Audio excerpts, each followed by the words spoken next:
How to delete search history on YouTube. Hello guys, this is Atticus and welcome back to another tutorial video. In today's video, I'll teach you guys how you can delete your search history on your YouTube app. So let's get started. First, open up your YouTube.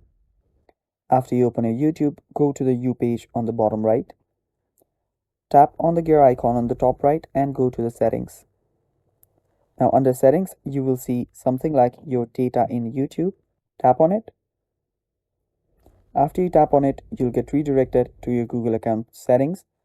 Now under there, you will see all of your data that you have on your YouTube. Now if you scroll down for a bit, you should see your YouTube watch history. And if you scroll down more, you should see your YouTube search history. After you get to the YouTube search history, tap on manage your YouTube search history.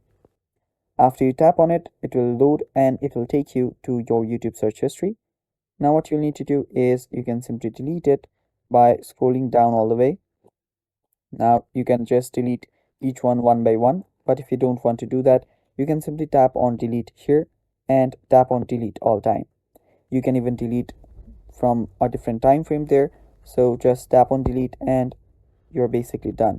So that is how you delete your YouTube search history. Thanks for watching guys. That is all for today's video. Stay tuned for more and don't forget to like the video.